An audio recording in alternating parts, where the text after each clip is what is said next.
मैंने जी आज press conference रखी है, क्या है इसका?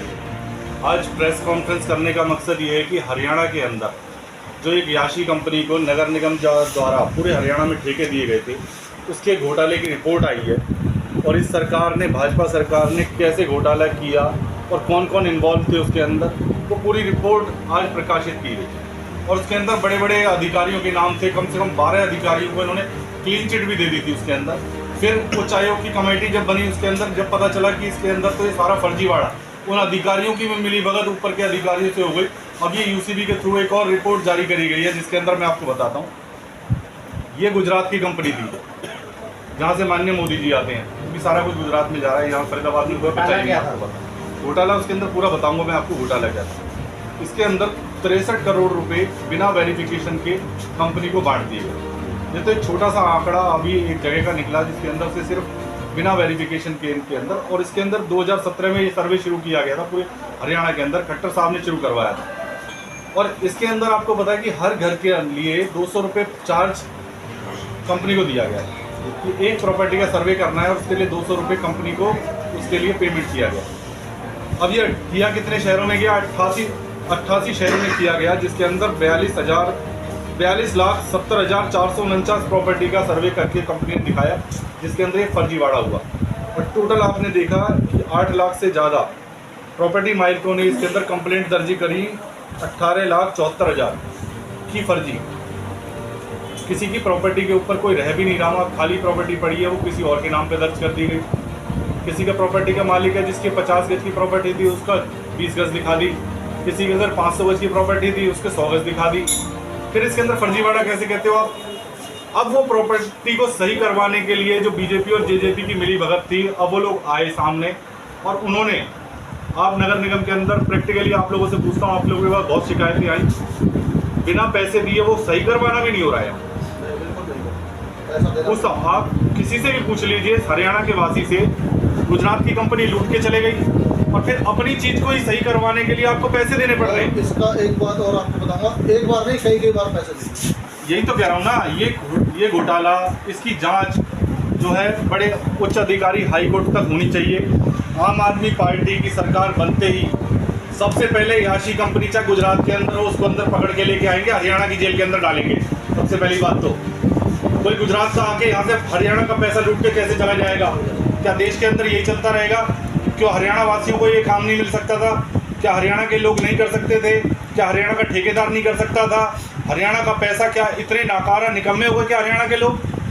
हरियाणा के लोग बहुत काबिल हैं, देश का नाम रोशन खिलाड़ी होके भी देश के अंदर, पूरे देश के अंदर हरियाणा के लोग कर रहे हैं। बिजनेस के अंदर भी हरियाणा के लोग कर रहे हैं। तो ये सर्वे भी हरियाणा के लोगों से करवाया जाता तो जो 200 रुपये आपने दिया, चार्ज किया, कम से कम हरियाणा के लोगों को रोजगार मिलता, हरियाणा के लोग यहीं पे उनको रोजगार पैदा होता और वही लोग यहाँ के लोग काम करते इसके अंदर। इतना बड़ा फिर घोटाले करने के बाद वो कंपनी भाग गई। और दूसरी एक और यही चीज़ मैं आपको कहता हूँ, ये तो एक मुद्दा है पूरे हरियाणा का। आप जहाँ बैठे हैं, स्टेडियम का 250-300 करोड़ रुपए का पैसा जो है, 180 करोड़ रुपए का था, वो भी गुजरात की कंपनी को दे दिया था। यहाँ पे ये चुनावी माहौल है, इसलिए बताना चाहते हैं आपका पैसा, हरियाणा का पैसा क्यों दूसरा लेके जा रहा है? आपके रोजगार को यहाँ से छीन लिया जाता है, कभी बाटा चली जाती है, कभी यामा चली जाती है, XYZ कंपनियाँ जा रही हैं, लूट खा रहे हैं यहाँ पे नेता। और बताता हूँ, इसके अंदर सब मिले हुए हैं, कांग्रेस मिली हुई है, बीजेपी मिली हुई है, उन्हीं के नेता खरीद रहे हैं इन कंपनियों को।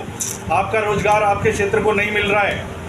मेरी यही आपसे मांग है कि इस बार आम आदमी पार्टी को वोट दो। इन कंपनियों को दोबारा चालू करवाया जाएगा, कार्रवाई करवाई जाएगी इन कंपनियों के ऊपर। ये कंपनियां कैसे यहाँ से चली गई और इन कंपनियों को बेचने का अधिकार किसने दिया? क्योंकि ये कंपनियां जो डिस्ट्रीब्यूट हुई थी आपकी कंपनियों को देने के लिए कि आपके शहर को रोजगार मिले, उसके लिए ये कंपनियां खोली गई थी यहाँ पे और फ्री में दी गई थी। 1 रुपये के हिसाब से दी गई थी, 2 रुपये के हिसाब से दी गई थी। आज अगर यही कंपनियां यहाँ होती, हज़ारों लोगों को रोजगार मिल रहा होता। बड़ी कंपनियों के अंदर बड़े अफसर लगे हुए होते, छोटी कंपनियों के अंदर वर्कशॉप चल रही होती, कम से कम उन्हें रोजगार मिल रहा होता। आपके लाखों परिवारों को, इस फरीदाबाद के लोगों को रोजगार मिल रहा होता। ऐसे ही अगली बार ये आम आदमी पार्टी घोटाले नहीं होने देगी। आपके शहर के लोगों को, आपके जितने भी हरियाणा के लोगों को रोजगार के लिए हम ये स्कीम जो भी है यहीं के, आप रोजगार क्यों जा रहा है? हरियाणा विफल क्यों हो रहा है? इसीलिए हो रहा है। ये तो प्रॉपर्टी आईडी का बाकायदा मैं आपको दिखाता हूँ, ये उल्लेख ये छपा है आज की रिपोर्ट के अंदर, हरियाणा विजिलेंस के अंदर, इसकी जांच के लिए। और बिना आंकड़े के नहीं बोलता मैं कभी भी, क्योंकि आंकड़े जब हैं, दिखाए गए हैं, मीडिया के अंदर पूरा प्रिंट हुआ है तभी हरियाणा वासियों के साथ ये भाजपा जो धोखा कर रही है, ये सबसे बड़ा धोखा हरियाणा के लोगों के साथ कर रही है और इसके अंदर हरियाणा का पैसा गया है। बाकी अगली जो आज हमारी जो कड़ी है एक और कि हम जो गारंटी हरियाणा के अंदर लॉन्च करी है वो भामला जी बताएंगे। अगर आपका इसके रिलेटेड कोई क्वेश्चन है तो आप बताइए। नरेश शर्मा जी, मेरा एक सवाल है आपसे। जैसा कि आपने कहा कि हरियाणा की जनता निकम्मा और नाकारा, आपने ये बोला? मैंने ये बोला कि निकम्मा या नाकारा नहीं है, उनको काम यहीं पे। मतलब मैं आपकी बात के ऊपर सवाल कर रहा हूँ। ये आपने कहा है, आप आम आदमी पार्टी के प्रवक्ता हैं, तो ये आपने कहा है या भाजपा समझती है? नहीं, भाजपा समझती है इसके लिए, क्योंकि जब रोजगार नहीं दे पा रही तो भाजपा समझती है इस चीज़ को। क्योंकि अगर हमारे शहर को, हमारे हरियाणा के लोगों को रोजगार नहीं मिलेगा, क्या मैं ये कहता हूँ ना कि भाजपा किस लिए समझ रही है ऐसा। हमारे शहर के लोगों को, हमारे हरियाणा के लोगों को रोजगार मिलता, ये सर्वे कराया जाता और ये सर्वे जेन्युइन होता यहाँ के लोग जब करते, फर्जीवाड़ा नहीं करते। क्योंकि हरियाणा के लोग तो इतने समझदार हैं और हर आदमी को जानते हैं, क्योंकि एक दूसरे को जानते होंगे तो उसका जेन्युइन सर्वे होता, उसे भटकना ना पड़ता, दोबारा वो चार्जेस ना देने पड़ते। नरेश जी एक बात बताएं, सरकार के पास कर्मचारी नहीं है? सरकार के पास कर्मचारी बिल्कुल है, तो फिर वो सर्वे खुद क्यों नहीं करवाता? यही तो घोटाले की जांच है ना, आपके माध्यम से पता चलेगा। जब आपने सवाल किया ये करप्शन के अंदर, अब जो करेक्शन हो रही है वो एमसीएफ ही तो कर रहा है। तो पहले ये काम पहले सर्वे करता तो जेन्युइन सर्वे तो होता। दिया जाता है कामला जी, पहले अगर सर्वे करते तो जेन्युइन तो होता, क्योंकि उन्हें हर गली, हर कूचे का, हर मकान का पता है। लेकिन पहले होता था ना, पहले सर्वे करके जाते, सर्वे रजिस्टर अलग बनता था, उसके बाद उनके अकाउंट नंबर अलग बनते थे, मकान नंबर वाइज वगैरह, उसमें त्रुटियाँ होती नहीं थी। अब इन्होंने सिर्फ ये यासी आईडी वालों ने आकर लूट मचा दी इन्होंने, और जिसका मकान 50 गज का उसका 20 गज लिख दिया, जिसका 100 गज है उसका 80 गज लिख दिया, और ये करेक्शन गज लिख दिया, और ये करेक्शन डालकर ना तो रजिस्ट्री हो पाती है और उनके डेवलपमेंट चार्ज और लगा दिए जो पहले ले चुके हैं। तो क्या फैमिली है इसकी जो प्रॉपर्टी आईडी की ज़रूरत है?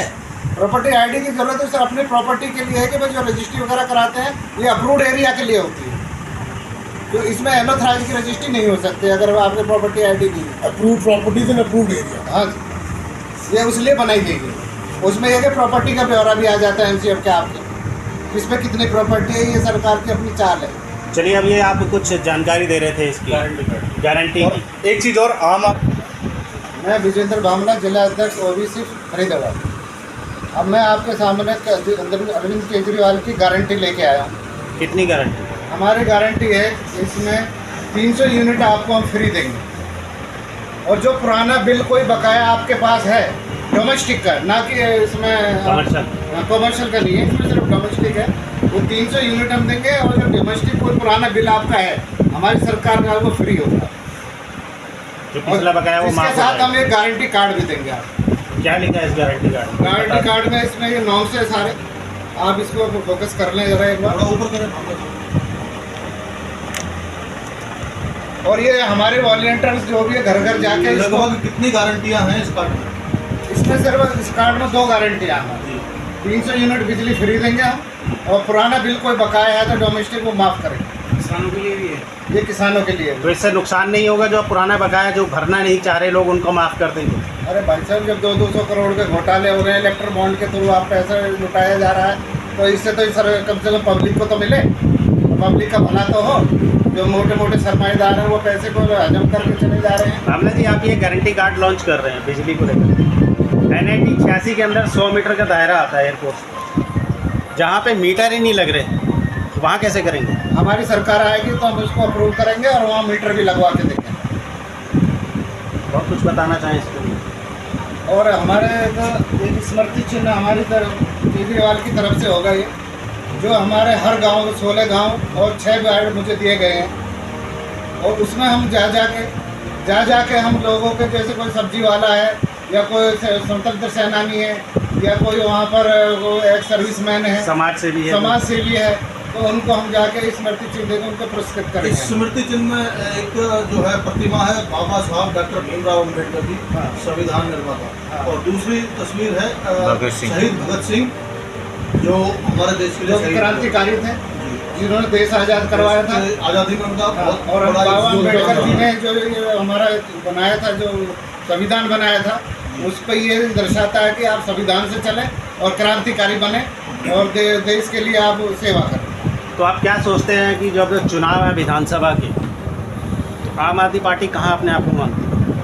तो लोग आम आदमी पार्टी हमारी, आपको पता है कि इस समय हमारे पूरे हरियाणा के अंदर पूरे जो एक संगठन है बहुत, और वो सभी लोग वॉलेंटियर सारे घर घर जाके काम कर रहे हैं। और उसको जो गारंटियां हैं जो केजरीवाल जी की कोई भी है, बिजली की है जो 24 घंटे देंगे, 5 गारंटी पहले भी हमने बताई है, और वो 5 गारंटी भी हम लागू करेंगे हमारी सरकार आने के बाद। तो आपको लगता है सरकार आएगी? बिल्कुल सरकार हमारी है, और 90 की 90 सीट पे हम सरकार जीत रहे हैं, और सरकार हम बना रहे हैं पूरे बहुमत के साथ। चॉइस गारंटी कार्ड से आप जनता का विश्वास जीत पाएंगे? बिल्कुल जीतेंगे जी, क्योंकि लोगों को क्या चाहिए, लोगों की सुविधाएं चाहिए, वो सुविधा हम देंगे और हम लिखित में दे रहे हैं। भामला साहब, एक छोटा सा सवाल, आप ओबीसी विंग आम आदमी पार्टी के अध्यक्ष हैं, तो जैसा कि इसमें बीजेपी सरकार ने चाइनीज कंपनी को कूड़े का ठेका दिया और जगह जगह पर कूड़ा घर बनाने का काम किया। चाइनीज कंपनी को ठेका नहीं दिया, ये घोटाले का ठेका दिया है, और अभी इलेक्शन से 6 महीने पहले उसको रद्द भी कर दिया गया। मैं यही तो बता रहा हूँ कि ये सर एक घोटाले का जो इन्होंने ठेका दिया कि भाई आप घोटाला, उसके द्वारा घोटाला कराया जा रहा है। और जबकि आज फरीदाबाद को कूड़ा घर बना के छोड़ दिया, जहाँ रेजिडेंशियल एरिया है वहाँ जाके कूड़ा वहाँ पर ढेर लगा दिया, जगह जगह आप बाहर देखिए, नाले का साथ या घर के गली में देखिए, कोने पे देखिए, सारे कूड़ा लगा दिया। तो वो जो ठेका दिया है वो क्या कर रहे हैं आप? और बाकी एनआईटी विधानसभा के लिए अब रवि भाई हमारे बताएंगे कि यहाँ की समस्या। रवि जी, चुनाव की तारीख आगे बढ़ने की नौबत आ चुकी है। चुनाव की तारीख बीजेपी जानबूझ के आगे बढ़ाना चाह रही है, ये डर चुके हैं, उनको पता है कि आम आदमी पार्टी से डर गई है, जनता से डर गई है? जनता से डर गए हैं, और आम आदमी पार्टी तो जनता के दिलों में बसती है।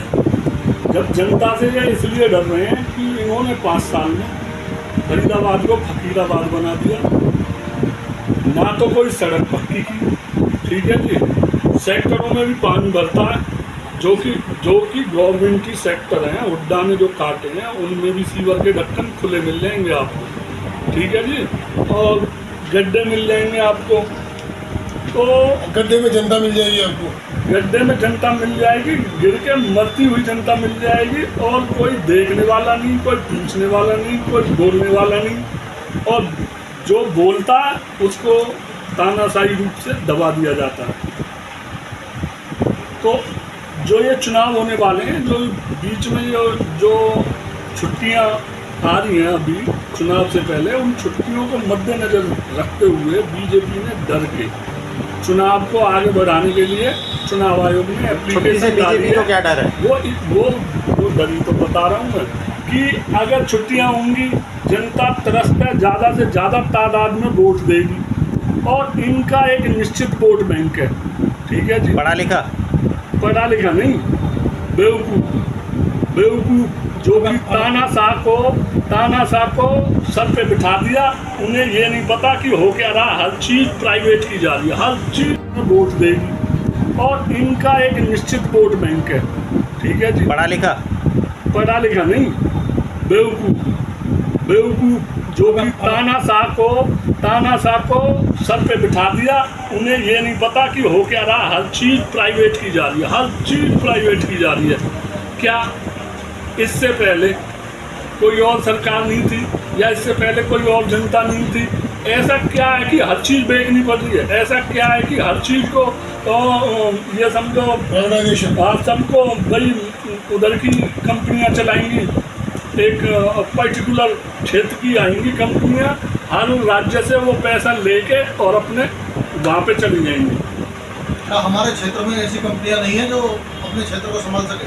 हमारे देश में, हमारे राज्य में, हमारे हरियाणा में, हमारे फरीदाबाद में, हमारा फरीदाबाद वर्ल्ड फेमस शहर है इंडस्ट्री के मामले में, कंपनियों के मामले में। हर प्रकार की कंपनी, हर प्रकार की प्रोडक्शन फरीदाबाद के अंदर होती है। इतनी मदद यूनिटें बहुत सारी काम कर सकते हैं, लेकिन उनको मौका नहीं दिया जाता। कारण क्या है? यहाँ की कंपनियाँ कम पैसे में कर देंगी जो काम, बाहर की कंपनी को ज़्यादा पैसे में, ज़्यादा परसेंटेज पे काम दिया जाता है, जो बीच का कट निकाल सके और जनता, भोली भाली जनता का शोषण किया जा सके। आज NIT 86 ले लो, बढ़कर ले लो, 6 की 6 जो फरीदाबाद से लगती विधानसभा है ना, 6 की 6 का नाश हुआ पड़ा है। एक भी रोड ठीक नहीं, सीवर ठीक नहीं, पीने के पानी की व्यवस्था नहीं, हॉस्पिटलों में व्यवसाय बना रखा है। अभी थोड़ी देर पहले ही एक फैमिली आई हमसे मदद मांगी, उनके बच्चे को ना चाहते हुए भी एनेस्थीसिया की ओवरडोज दे दी गई। उस बच्चे, अकेला बच्चा था उस फैमिली का, वो बेचारा अपनी जान गंवा गया और थाना प्रशासन हर जगह उसकी कहीं सुनवाई नहीं, कोई अफसर सुन रहा नहीं, कोई डॉक्टर सुन रहा नहीं। तो ये इसे कहते हैं असली तानाशाही। आदमी अपने अधिकारों के लिए नहीं बोल सकता, आदमी अपनी बातों को नहीं रख सकता। आदमी के साथ कौन खड़ा? कोई नहीं खड़ा। सागर जी, बड़ी कंपनियां, बात करते हैं रोजगार की, अगर हम बड़ी कंपनियां फरीदाबाद में कोई भी नहीं आ रही है, क्या हमारे पास ऐसा इंफ्रास्ट्रक्चर नहीं है कि बड़ी कंपनियों को हम यहाँ पे जगह दे सकें काम करने के लिए, इससे रोजगार बढ़ेंगे? देखो, अगर देश को आज़ाद हुए 78 साल हो गए और 78 साल में भी आप ये कह रहे हो कि ऐसी कंपनियां नहीं हैं जो कि यहाँ पे काम कर सकें। यहाँ का जो युवा वर्ग है, जो सक्षम है सब कुछ करने के लिए, वो विदेशों में तो जाके जॉब कर रहा है। क्यों? यहाँ मौका नहीं दिया जा रहा उसके देश में, जहाँ का वो बासिंदा है वहाँ मौका नहीं दिया जा रहा उसको काम करने का। अब वो विदेश जाके काम कर रहा है, वहाँ पैसे कमा रहा है, वो फिर वहाँ के सिस्टम से प्रभावित होकर वो वहीं रुक जाता है, NRI बन जाता है, ठीक है, वहाँ की नागरिकता ले लेता है और यहाँ की नागरिकता छोड़ देता है। क्यों?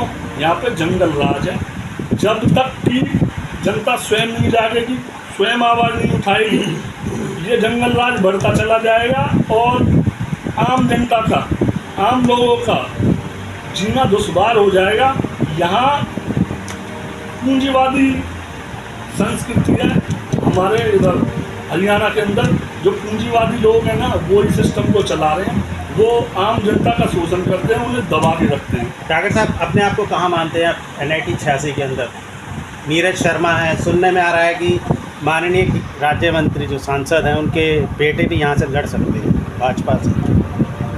देखिए, माननीय मंत्री जी के बेटे लड़े या नीरज शर्मा जी लड़े, मेरी लड़ाई इनसे किसी से भी नहीं है। मेरी लड़ाई है जो जनता की बातों को अनसुना कर रहा है, या वो प्रशासन है या वो कोई MLA या कोई मंत्री है। जनता की मूलभूत सुविधाओं में जो रोड़ा बनेगा, मैं उस जनता के साथ उसके सामने खड़ा हूँ। अगर वो प्यार से मांगते हैं, हाथ जोड़ के बोलूँगा, भाई साहब ये काम ऐसा हो रहा है, इतने लोग परेशान हैं, इतने लोगों को बिजली नहीं मिल रही, इतने लोगों को रोजगार नहीं मिल रहा है, इतने लोगों के घरों के सामने गड्ढे हैं, सीवर के ढक्कन खुले हुए हैं। अगर वो नहीं मानते हैं तो फिर हमारी पार्टी के पास आंदोलन के सिवा दूसरा कोई चारा नहीं है। अगर जनता आपको चुनती है तब? जनता अगर हमें चुनती है तो जनता से मेरा वादा है, मैं रवि डागर NIT 86 से ये वादा करता हूँ, अगर जनता हमें मौका देती है, हमारी आम आदमी पार्टी को मौका देती है, तो जितनी ये समस्याएं 6 महीने के अंदर दूर करने की पावर रखती है हमारी पार्टी। फ्री बिजली, स्वास्थ्य सुविधाएं फ्री, हर घर को रोजगार और हर स्त्री को, घर की महिला माता बहन को 1000 रुपये का अनुदान विकास करने के लिए ये हमारी पार्टी की गारंटी है, जो कि अभी हमने लॉन्च की है और हम ये घर घर तक ये बातें अपनी नियमावली लेके जाएंगे। डागर साहब, जैसा भी आपने बात की कि गड्ढों की, अभी करोड़ों रुपए के नारियल फूटे हैं मंत्री जी के माध्यम से। क्या आपको लगता नहीं कि सरकार चुनाव में ही जागती है या उससे पहले भी जागे? देखिए, आप सभी पढ़े लिखे लोग हैं, ठीक है जी, और आप भी देख रहे हैं और हम भी देख रहे हैं। जो ये सवाल आप मेरे से कर रहे हो ना, ये सवाल आपको उन लोगों से करना चाहिए कि भाई अब जब आपके 30 दिन चुनाव को रह गए, आज तुम नारियल फोड़ रहे हो। नारियल फोड़ने थे तो जिस दिन सरकार में आए थे, जिस दिन उस गद्दी पे बैठे थे, उसी दिन नारियल फोड़ने चाहिए थे। आज तक सारे काम निबट चुके होते और वो उनको जाना नहीं पड़ता वोट मांगने के लिए, हाथ नहीं जोड़ने पड़ते। हमारे देश की, हमारी NIT 86 की, हमारे राज्य की, हमारे शहर की जनता इतनी प्यारी है, अगर कोई उसे एक थोड़ा प्यार करता है ना, थोड़ा काम करेगा, उसको प्यार लुटा देती है। इसका आपने देखा भी होगा कि हाथ जोड़ के आते हैं, वोट ले लेते हैं, फिर उनके काम नहीं करते, उन्हीं लोगों को परेशान करते हैं, उन्हीं के सर पे बैठ जाते हैं, और फिर भी वो भोली जनता मान लेती है उनको, फिर वो हाथ जोड़ते हैं, फिर मान लेती है। ये उनका प्यार है। लेकिन अब जो युवा वो जाग चुका है, वो अपनी समस्याओं को लेकर जागरूक है और इन आगामी चुनावों में वो जवाब देगा और सभी को पता चल जाएगा कि भाई जनता पागल नहीं है, और ना ही उन्हें पागल बनाने की कोशिश की जानी चाहिए। फिर वो हाथ जोड़ते फिर मान लेती है, ये उनका प्यार है।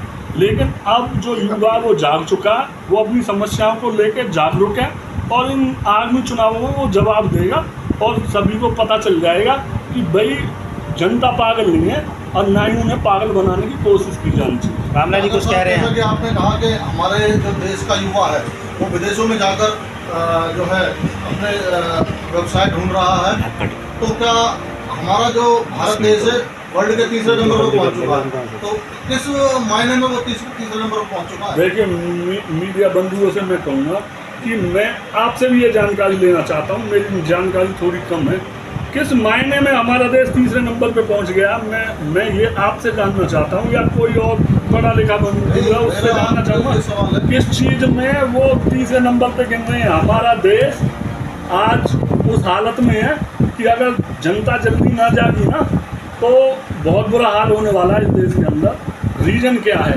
रोजगार की समस्या है, बाहरी लोग देश में एंटर कर रहे हैं, उसकी कोई रोकथाम नहीं है। इंफ्रास्ट्रक्चर के मामले में आप कह रहे हो, इंफ्रास्ट्रक्चर के मामले में यूएस ऊपर है, चाइना ऊपर है, जापान जो कि हमसे पीछे आज़ाद हुआ वो सबसे आगे है, और कोरिया, मतलब हम तो आते ही कम से कम हम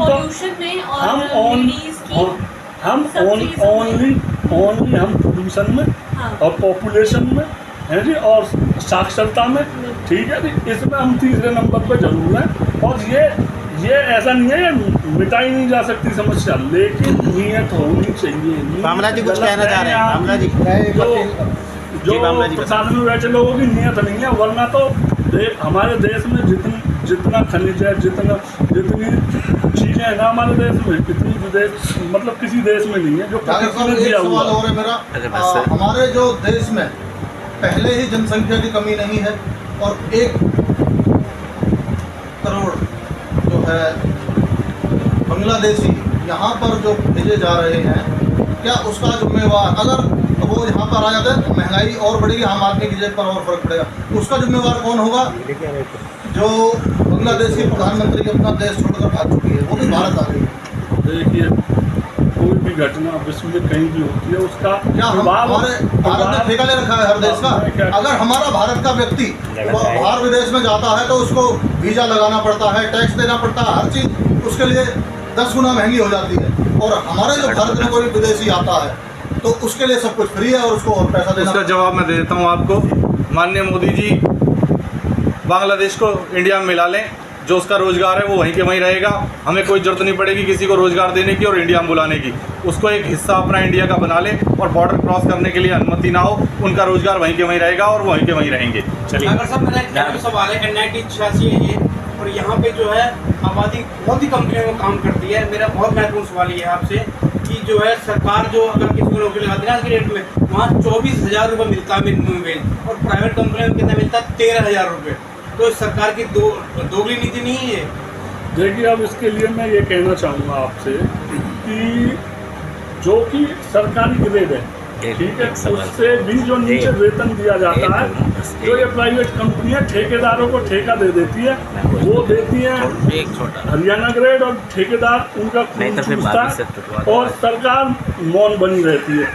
ठीक है जी, 3 लाख लोग रहते हैं NIT-86 के अंदर, ठीक है जी, और 3 लाख लोगों का जो हाल है आप गली गली जाके देख लो, सीवर, पानी, मतलब कुछ भी नहीं है, हॉस्पिटल, स्कूल, बुरा हाल है। कुछ करेगी, गारंटी वगैरह देगी योजना के लिए? अगर आम आदमी पार्टी आती है तो डेफिनेटली मजदूर वर्ग, किसान वर्ग, और जो हमारा स्कूलों का जो सिस्टम है, वो हॉस्पिटलों का सिस्टम है, प्राइवेट स्कूलों का प्राइवेट, और जो इंफ्रास्ट्रक्चर है यहाँ का मजबूत किया जाएगा। अगर मामला जी, मेरा एक सवाल है आपसे, किस तरह ग्रेड दिया जाएगा? जैसे ये गारंटी कार्ड है, इसके लिए कोई आय सीमा है? जैसे कि बीजेपी अपनी कोई भी स्कीम लाती है 1,80,000 की आय तक के लिए ही वो स्कीम सीमित होती है। यही बात मैं करना चाहता हूँ, मेरी अपील है, मैं फरीदाबाद वासियों से अपील करता हूँ कि जो ये गारंटी कार्ड दिया जा रहा है, इसमें कोई भी हावड़ तोड़ करने की जरूरत नहीं। हमारे वॉलंटियर घर घर जाकर देंगे, आपको कहीं भी घूमने की, कहीं भी लाइन में लगने की कोई ज़रूरत नहीं है। आपके घर पर जाकर आपका यहाँ पर रजिस्ट्रेशन किया जाएगा और ये कार्ड आपको दिया जाएगा। जैसे हमारी सरकार आएगी आपको 300 यूनिट और पुराने बिल माफ़ किए जाएंगे। और जितने भी वर्ग है, चाहे कोई भी वर्ग का है, वो सभी को दिए जाएंगे, चाहे वो झुग्गी में रह रहा है, कोई झोपड़ी में रह रहा या कोठी में रह रहा, हम सभी को ये कार्ड देंगे। हमारे पास पर्याप्त मात्रा में मटेरियल है और हम घर घर ये बांट के हम जल्दी से जल्दी सबके घर पहुँचे और हमारा सहयोग करें। इसकी आय सीमा तो कुछ नहीं है ना? आय सीमा कोई नहीं, जैसे 1,80,000 भाजपा के हर उसमें आती ऐसे है। हमारी कोई आय सीमा नहीं है, ये सभी रह के ही है, अमीर के लिए भी है, गरीब के लिए। मैं बोलता हूँ, भाजपा की गारंटी अपने 2000 के नोट की नहीं रही, इसकी गारंटी क्या पूछ रहे हो तुम? जो अपना 2000 का नोट नहीं चला पाए इस देश के अंदर, वो गारंटी क्या देगा? और बिजली की गारंटी आपको बताऊं, पहले इन्होंने सिर्फ 3 महीने गारंटी के लिए चवन्नी अठन्नी देने की स्कीम लाए थे, आपको सब्सिडी देने के लिए, वो तक नहीं चला पाए, तो भाजपा क्या करेगी आगे? 500 रुपये में सिलेंडर भी आ रहा है। 500 रुपये सिलेंडर, 1000 यात्रा मिला किलोमीटर है तो बताओ पहले। एक वृद्ध महिला जिसके घर में कोई कमाने वाला भी नहीं, कोई उसके ठीक है, बच्चे मतलब कोई भी नहीं है, वो विधवा है और अकेली है। अभी आपने एक क्वेश्चन मैं अकेली है और उसकी आय जो है 6 लाख दिखा दी जाती है। आपको पता है कि दोगली नीति अपनाती है केंद्र सरकार का रूल कुछ और है, स्टेट कुछ और है। केंद्र सरकार के अंदर आपने देखा कि 8 से 9 लाख रुपए का रूल है और यहाँ पे 6 लाख दिखाते हैं, तो ये तो खुद ही दोनों सरकारें कंफ्यूज हैं, केंद्र में और स्टेट के अंदर सरकारें कंफ्यूज हैं, उन्हें खुद नहीं पता क्या करना है। क्योंकि और इसके अंदर ये भी था, आपका आईडी के अंदर क्या जोड़ देते हैं, उसके बेटे का भी जोड़ दिया, बहू का भी जोड़ दिया, माता का, पिता का, उनकी आय दिखा दी टोटल 9 लाख से ऊपर और आपके अधिकार छीन लिए गए। तो ऐसा आम आदमी पार्टी नहीं करती, आपके घर के अंदर जाके सुविधाएं देती है और आपको देती रहेगी। ये गारंटी हमारी लिखित के अंदर कार्ड के थ्रू है। गारंटी वो होती है जब आपको गारंटी कार्ड मिलता है, एक गारंटी नहीं। जब तो मैं कह रहा हूँ, जिसका 2000 का नोट नहीं चला वो अपनी सरकार क्या चलाएगा? आप सभी मीडिया बंधुओं को नमस्कार प्रणाम। आज अभी हमारे नरेश शर्मा जी जो प्रवक्ता है हमारे प्रदेश के, इन्होंने बताया अभी कि जो प्रॉपर्टी सर्वे का काम कराया इन्होंने और कराकर उसकी जो गाढ़ी कमाई अपने मित्रों को पहुंचा दिया, और एक कैसे कराया प्रॉपर्टी सर्वे, ये सारी की सारी पैरासूट से हुई हैं। अगर ज़मीन पे कराते तो कमाई हमारे यहाँ हरियाणा में आती। दूसरी मैं आप लोगों को बताना चाहता हूँ कि इस बार हरियाणा में बीजेपी सरकार वाकई में आम आदमी पार्टी से डरी हुई है। इनके अंदर बहुत ज़्यादा डर है। कारण क्या है कि लोगों को जो दिल्ली में काम दिखा है ना केजरीवाल जी का, वैसे ही काम हमारे पंजाब में चल रहा है और पंजाब का भी काम लोगों के दिमाग में आ रहा है, समझ में आ रहा है। यहाँ इस बार जो बीजेपी कयास लगाई थी चुनाव में पंजाब में कि भाई 60 सीट आएंगे, 55 सीट आएंगे, हुआ क्या? लगभग 90 सीट आ गए। उनको डर है कि हरियाणा में कभी ऐसा ना हो जाए, और ये होने वाला है, ये मैं गारंटी के साथ कह सकता हूँ। कारण क्या है कि जनता इनसे बौखलाई हुई है पूरे हरियाणा की, और इस बार जनता बिल्कुल बदलाव करके रहेगी। मैं आप लोगों से चैलेंज के साथ कहना चाहता हूँ, जनता के लिए एक सुविधा नहीं है इनके पास, ये सारी की सारी इनके काम पैरासूट के द्वारा हो रहा है। और ये लोग सोच रहे हैं कि पिछली बार जो किए थे पौआ और हौआ बना दिए थे, वोट ले लिए थे। जनता पढ़ी लिखी है, समझदार है, और इस बार इनको उठाकर हरियाणा से फेंकेगी और आम आदमी पार्टी की सरकार बनेगी। मैं निश्चित तौर पर करना चाहता हूँ। वर्मा जी, एक चीज़ और बताएं, अभी बारिश हो रही थी, नया संसद भवन बना है, टपकने लगा। राम मंदिर बना, टपकने लग गया। आप तो टपकने की बात करें, संसद भवन और राम मंदिर की, इनके तो सड़क बनाए हुए धस रहे हैं, पुल टूट के गिर रहे हैं। बिहार के अंदर लगभग 18 पुल अब तक गिर चुके हैं। मैं वही चीज़ बता रहा हूँ आप बंधुओं से कि भाई आप लोगों को सब कुछ पता है। बड़े मीडिया इनके कॉन्ट्रैक्टर बेस पे काम कर रहे हैं, छोटी मीडिया के लोग तवज्जो नहीं दे रहे हैं। लेकिन आज जो जनता को उम्मीद है ना इन छोटी मीडिया से, सोशल मीडिया से, क्यों कि आप सब जो हैं आम जनता की आवाज़ को उठा रहे हैं, ज़मीन से जुड़े हुए हैं, ज़मीनी हकीकत दिखा रहे हैं। तो आप लोगों का जो जा रहा है ना, आप ले इसके लिए मैं बहुत बहुत धन्यवाद आप लोग करता हूँ कि आप लोग आवाज़ उठा रहे हैं जनता की। जो पुल टूट रहे हैं या कोई भी नुकसान हो रहा है, उसमें अगर कोई व्यक्ति की डेथ हो जाती है तो उसका जिम्मेवार कौन होगा? कहाँ जिम्मेदारी लेना है इनको? ये कोई जिम्मेदारी लेने को तैयार नहीं है। इनको तो बस पैसे चाहिए, इनके मित्रों के जेब में पैसे जाने चाहिए। एक बात बताएं, जितने पुल बिहार में गिरे एक ही कंपनी बनाए, वही कंपनी मझावली जेवर एयरपोर्ट का पुल बना रही है। यानी कि तैयार हैं आप कि उसमें भी हादसे के लिए। मेरे पत्रकार बंधुओं ने भी बोला, मेरे भाई ने, कि भाई राम मंदिर टपक रहा है, संसद टपक रही है। अरे भाई साहब, पूरा देश टपक रहा है, बिहार के पुल टपक रहे हैं, ठीक है, जनता का मन टपक रहा है, रास्ते के झोल टपक रहे हैं, सीवर के होल टपक रहे हैं। टपकने पे मत जाइए, ये पूरे देश को टपका के मानेंगे। नहीं, मंझावली पुल अगर चलता है, राजस्थान, हरियाणा सभी लोग जेवर एयरपोर्ट को जोड़ेंगे, क्योंकि इंटरनेशनल एयरपोर्ट बनेगा वो सबसे बड़ा। देखिए, जिन भी कंपनियों को ये टेंडर दिए जा रहे हैं ना, ये इसमें सरकार की मंशा ठीक नहीं है। वो जो नेता वो पहले ही अपना कट तय कर लेते हैं, वो ईमानदारी का तो वो लेते हैं 10% और बेईमानी का आ जाता है 50% तक। और जब 50% जो आपका मूल रकम में से निकल जाएगा तो ठेकेदार लगाएगा क्या? भाई मिट्टी से टूटेंगे ही पुल। आपकी सरकार आएगी तो क्या गारंटी होगी कि कट सिस्टम नहीं होगा? पत्रकार महोदय, आप ये बताइए, अगर हमारी सरकार आती है, हमने 5 गारंटियां लॉन्च की हैं अभी सभी पत्रकार बंधुओं के सामने। हम सारे काम रिटर्न में करते हैं, लिखित में करते हैं, जनता की नॉलेज में डाल के करते हैं, जनता का ओपिनियन लेते हैं, तब करते हैं। हम तानाशाही नहीं करते कि साइन अभी आपने कहा 10%, यानी कि 10% आप भी लेंगे। मैं क्यों लूंगा? मैं तो ये कह रहा हूँ चलन चल रहा है। मैं अच्छा, ये मैं तो बताता भी नहीं। अगर मेरे मन में चोर होता, मैं और नेताओं की तरह मैं दुनिया से चिल्ला के कह रहा हूँ कि नेता 10% ईमानदारी का लेते हैं और बेईमानी का 50% लेते हैं। भैया मैं लेता तो मैं बताता क्यों? वर्मा जी कुछ कहना चाह रहे हैं? परमात्मा ने बहुत दे रखा है। पत्रकार महोदय, भाई आप ये बताइए, ये पुल कब बनना था? जब पुल बना 8 साल हो गए। 8 साल ये कब तैयार होना था? तैयार तो कब का हो चुका। अब इसमें आप बता सकते हैं घोटाले की बू नहीं आ रही है क्या? आपको पता है इसका टेंडर कितनी बार बढ़ा है? मैं वही चीज़ पूछ रहा हूँ, मैं तो आपसे पूछ रहा हूँ, इसमें घोटाले की बू नहीं आ रही है क्या? 200 करोड़ का घोटाला हो जाता, 200 करोड़ का नगर निगम में, और आज तक चूं तक आवाज़ नहीं आती है मंत्रियों के। और फिर जनता को क्या देंगे? इस बार जनता उनको भगाने वाली है, निश्चित तौर पर आप सबको मैं बता रहा हूँ। और जनता भगा के दम लेगी। आम आदमी पार्टी की सरकार बनेगी हरियाणा में। ईमानदार पार्टी, ईमानदार पार्टी तो है, क्योंकि काम दिख रहा है, जो बोलती है वो करती है। उसमें कहने की बात क्या है? ठीक है।